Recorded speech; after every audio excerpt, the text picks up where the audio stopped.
Hey folks, That Fix-It Guy here, and today I've got some troubleshooting for you. All right, we are in my friend's master bathroom and we're gonna be dealing with their lavatory faucet. They've got a three-piece widespread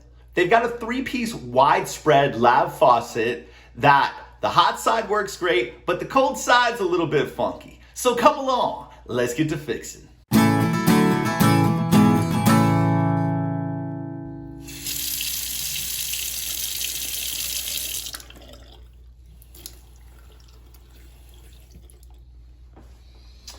Okay, so the first thing we're gonna do is we're going to go underneath the sink. All right, we are gonna go down here. We're gonna shut the cold side angle stop off and we're gonna pull the supply line off. So this does look like it's an old multi-turn valve, but it actually is just a quarter on, quarter off valve. Check that out. And so what we're gonna do, we're actually gonna leave this on.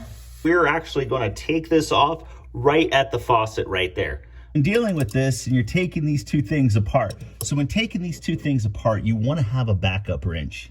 Okay, so if possible, I like to use two adjustable jaws. Any which way you like to turn them. It's funny how much flack I get for not using them right. But you know what? You look at this right here. Guess what? I can't actually put that on one way, but it fits the other in this tight space. So guess what? I use them how I want to use them. And then I might have to flip it over because it's such a tight space. And flip it again. Look at that.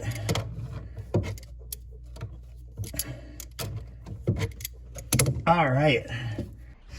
Get that popped off. And make sure we've got good flow. We totally do. Super strong pressure. All right, that's the first thing you check. Okay? Make sure that make sure that your supply line has got nothing in it. All right? Get this drained out. Get it out of our way. Okay, and so next we'll try to see up in here. See if we've got anything. Okay, so maybe there's actually something in there clogging that. I can kind of see something. Now, take a little plastic container here. We'll get a toothpick or a pick set or something. Try to see if there's anything in there. I wanted to make sure there was nothing in here. Sometimes there are gonna be little washers and stuff in here, but I can see that there's water running down this toothpick. There is no kind of nothing in there. Good to rock and roll there. We can go ahead. Let's hook this back up.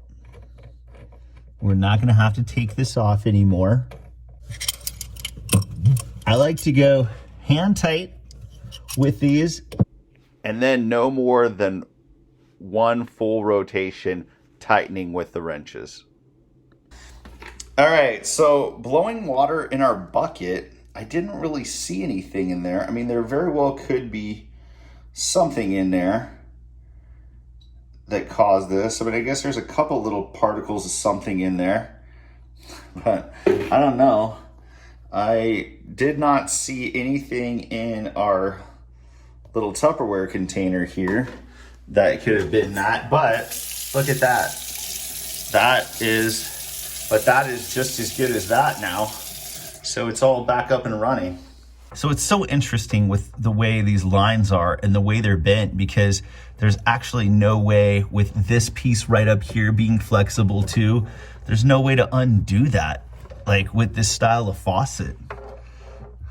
It's so funny, man. Okay. So that's the first couple things that I would check out when troubleshooting a faucet. Okay, when you have one side that doesn't work as good as the other like this, that's the first place I would start, is down here at the shutoff valves and the supply lines. All right, folks, first thing I have to say, if anybody owns this Kohler faucet, please tell me if those hoses from the valves to the spout, if they're kinked, right? Because I don't like this setup, but I don't see any way around making that not kinked. It's just a weird, funky design, and I actually don't like it. This is a troubleshooting video. We actually got the problem that we were looking to fix done, and that being said, you start at the angle stop. Angle stop, take off the supply line, blow it into a bucket, check for debris. And then look at the connection where the supply line connects to the valve, because sometimes there's a little screen up in there, and just they make a little filter. This instance, it didn't have that, but not to say your faucet won't have that. Okay, so I could have poked something out with that toothpick whenever I was looking in there, but I don't know. I don't know what the chances are. I didn't see anything in the bucket, but it's done. It got hooked up. We got it put back together, and my friend's gonna be happy. We really hope the videos are helping. If you guys could please subscribe to YouTube, follow us on Facebook, check us out over on Twitter, Instagram. We're just trying to do good things and help people out. Thank you very much, and we'll see you again real soon.